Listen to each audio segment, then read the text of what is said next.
My favorite part has to be the headlights, which are recessed. They're fold-out headlights, but they fold down and they're not hidden at all. It's just kind of like somebody's just really freaking out over something. Or like those people that can pop their eyes out of their sockets, you know. The champ, Kim Goodman. The challenger, Keith Smith. Go!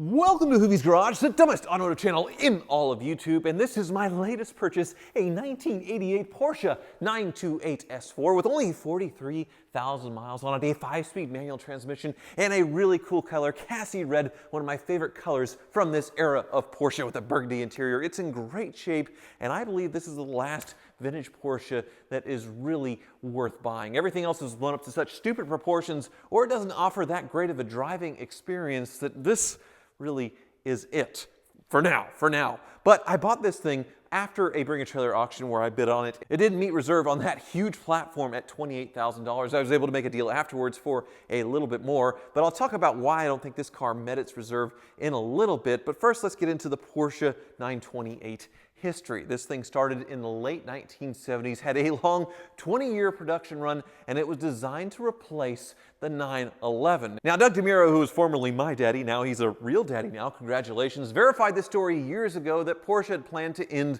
the 911. This was its replacement. People were dejected, sales were slowing down, and some genius executive at a meeting with a board showing all the production of Porsches showing 911 was ending, took a marker and continued off the board into the wall and into eternity, which happened, obviously. The 911 has continued. The 928 died in the late 1990s with the GTS. And the 928 was kind of the unwanted stepchild for many years until very recently, the GTS being the exception. Nowadays, a comparable car to this would be almost $100,000 if it were a GTS, which to me, it's absolutely not worth it, along with other classic Porsches. Let's go over my own Porsche ownership history in the short time of this channel, 5-6 years or so, starting with Apollo 911, which is $9,500 for a running and driving 911. That's non-existent nowadays. Of course, I've dumped way too much money into LS swapping it, but after that, I had a 1988 3.2 Carrera that I bought for upper 30s, I think $37,000. I spent a few grand on it and sold it for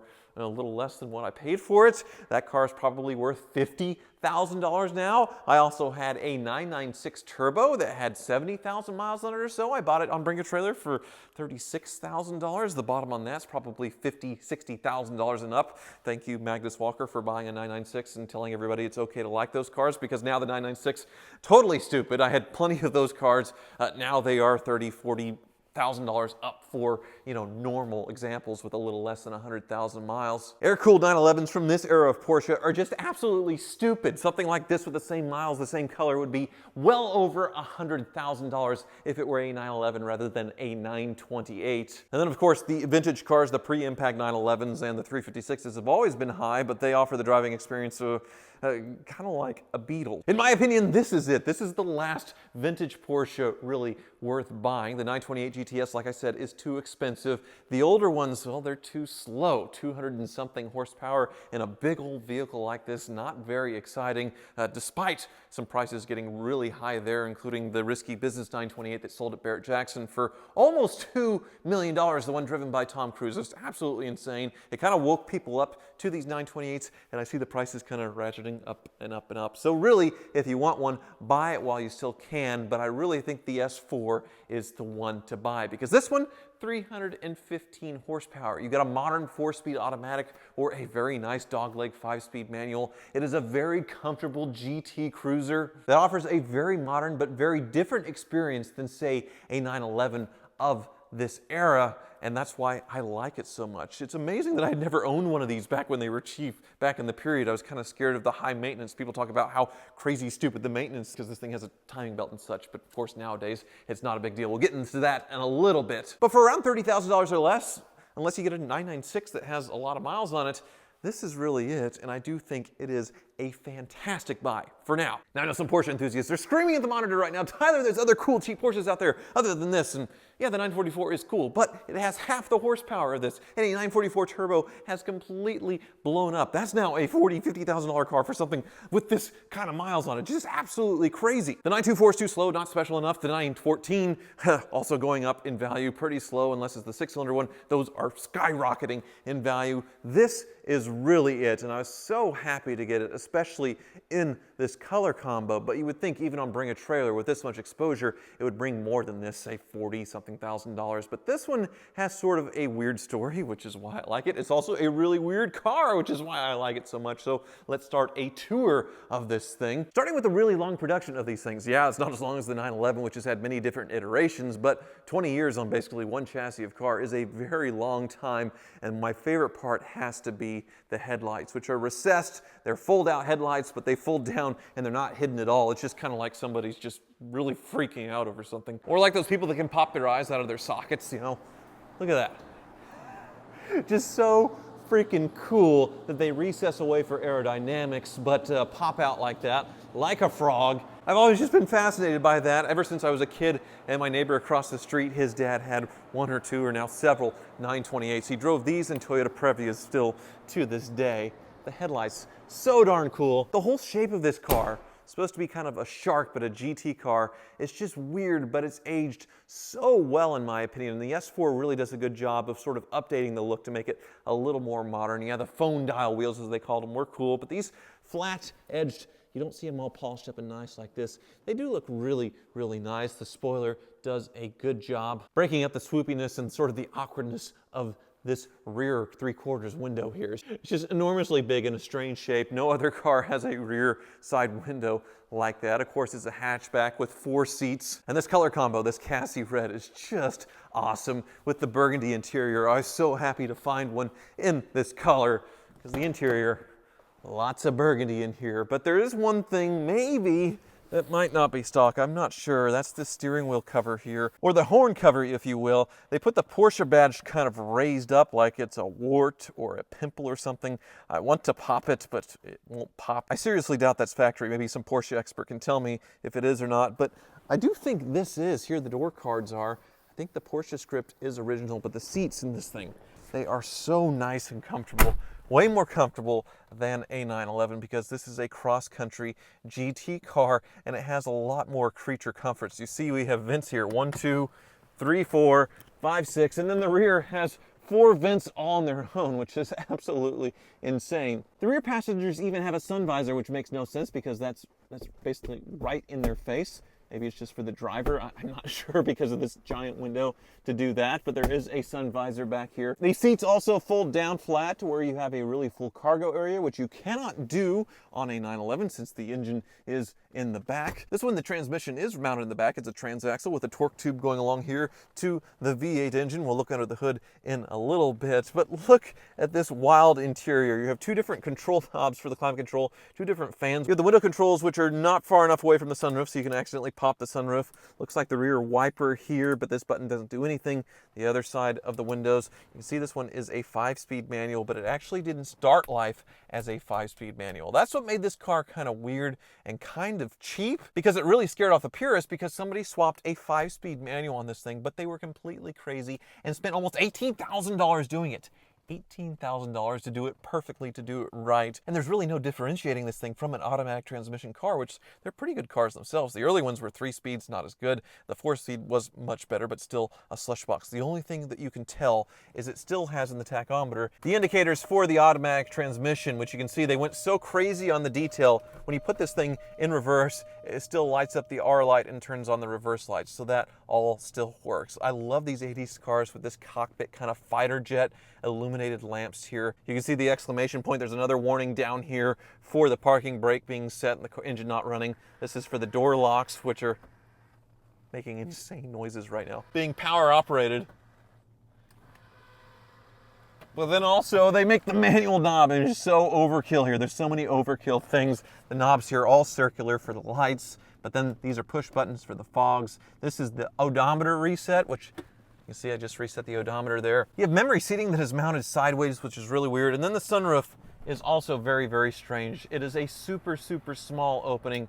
I mean, ridiculously small in the opening. But one other touch that somebody spent a lot of money on, this is the first time me ever using it, it's awesome, is this vintage Porsche stereo here. You can see when it's turned off, it looks like a factory stereo. This looks like a normal LED display, but turned on, you have a modern Bluetooth stereo, a slot for an SD card. You can even get navigation with this thing, which this one has. Now this radio is like $1,200, $1,400 that somebody opted to install in this thing. So somebody was clearly nuts manual swapping it along with all the other maintenance on this thing and adding this radio. But that's one thing that brought down a lot of people on the 928 is the maintenance. It was kind of like a Ferrari with a belt service. A few other things before we get out and look at the engine though. You see the instrument binnacle, the whole thing moves when you move it up and down. So everything, the gauges, all of it is in one piece, which is just so cool and weird, but it really does make sense. You also have a little coin slot down here. But let's look under the hood. I mean, think how mad people were 40 years ago when they said this was the 911 replacement. They had the air-cooled rear-mounted engine, and instead you get a big old V8. This one, the S4, is a 5-liter V8, a little over 300 horsepower, and it has a really cool presentation. I really like what they did with the intakes here. Just a really cool presentation, but everything is packed really, really tight in here. And you do have a timing belt that needs to be serviced regularly, just like a Ferrari, and people really didn't like that. But it's not like, say, a 355 or a 348 where the engine has to come out. It's more like the 456, which this car, at a fraction of the price, you get probably 80% of what the Ferrari 456 could do. A nice GT 4-seat car. Not a V12 and a gated 6-speed, but a V8, a really cool shape. And these were incredibly popular when they were new. They sold really well. You saw them in movies all over the place. Scarface, Risky Business, of course. This was the car that Porsche needed at the time. Now, it didn't say Porsche when it came to sales. Obviously, there's the Boxster, the Cayenne that came later, and of course, the Panamera. But this was a more practical, more usable, everyday gentleman's express Porsche that Porsche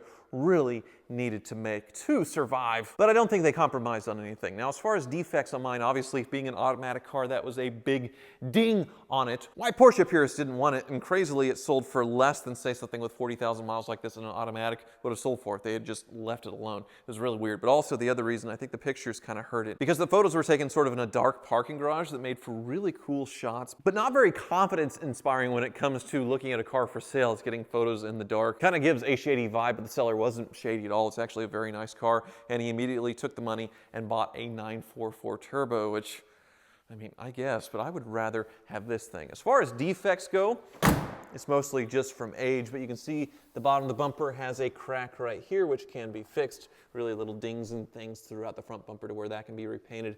Hopefully I can get a good match there with Van Gogh. But also both fogs need to be replaced. They've taken some hits over the years. But still a great deal for a total icon in my opinion. And I hadn't driven one in many, many years, and it wasn't an S4, and I didn't expect to like it as much as I do. This thing is wonderful to drive, which we are going to do right now.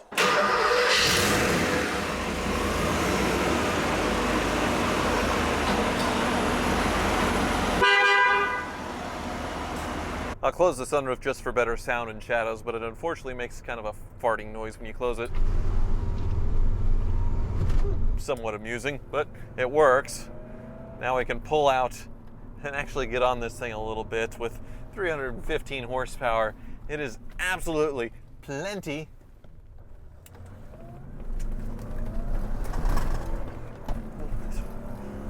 It's fun.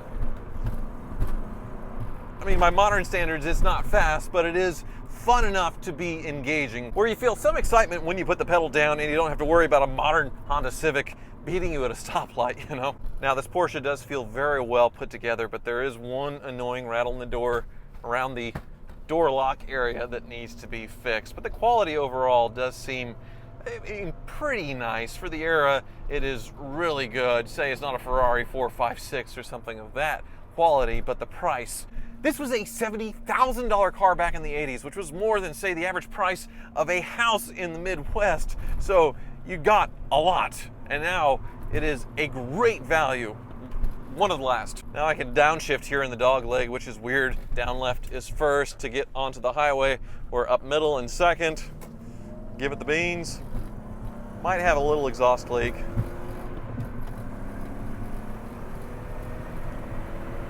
But we're already quite a bit over the speed limit there. not even to the bottom of the on-ramp. So pretty good in the acceleration department. And the wind noise, not bad. This feels like a much more modern car in that sense, other than this annoying rattle right here. This is a really nice, comfy Autobahn 150 mile per hour all day long cruiser, or something you could take cross country. Nowadays, since there's no 928 Porsche parts on the shelf, probably not something I would do with relative confidence. But these cars don't have the snafus of, say, 911s of modern age, where they have like little things in the engine that blow up, like IMS bearings or cylinder scoring, or the BMWs with their cooling system that's absolute crap, and their engine defects. This thing was just higher on the maintenance perspective, but not something, you know, really catastrophic as far as I know with these S4s. And great power. I mean, this thing has more horsepower than a 996 911 when it was introduced in the late 90s. This thing's 10 years older and it has more power. Maybe not faster, but that seat of the pants, once you're already moving kind of power, it does feel faster. But it's not all about that. Like I said, this is a great, comfy cruiser, and that's probably why I like it the most. The seats are endlessly adjustable. The climate control keeps you comfortable. This modern stereo with all the speakers in the doors is actually really good. So this is a car I actually want to hop in and drive. I don't have to be in a mood like, say, when I want to drive the 911 Turbo, well, the 74 Carrera with the turbo engine, where it is a very kind of scary, they call them widowmakers, obviously, that kind of experience where you really have to pay attention and be in the mood for a car like that. Pretty brutal. Other than me wanting to pop this pimple in the steering wheel all the time, I do really like the experience. Yes, and parking this thing in the sunlight and seeing the color, you definitely look back at it in the parking lot as you walk away from it. Oh, I forgot to mention the smell too. The smell is so good in these old Porsches. My dad had them when I was a kid, a few of them, so that smell, the strongest one tied to memory, just brings me back. Only 40-something thousand miles, so not enough people have farted in here yet to cancel it out. Oh, but also the color, obviously, here in the sunlight, so cool. So many Porsches are silver or black. It's not very exciting. This one, really, really cool. So this totally makes up for my last Bring a Trailer purchase, the Superbird, which, I mean, wasn't all that bad, just quite tumultuous and not as described. This one showed up, well, more or less exactly as described. I imagine the suspension will need a few bushings and rattles and things corrected, but nothing earth-shattering, I hope. But next we'll head up to the car wizard and see what he has to say and check out all the projects. But welcome to the garage, little fella. I'm so happy I was able to pick up one of these while I still could. And really, if you're wanting a vintage Porsche and you're crying about the values being so insane, well, here it is right here. This is it. Thank you so much for watching.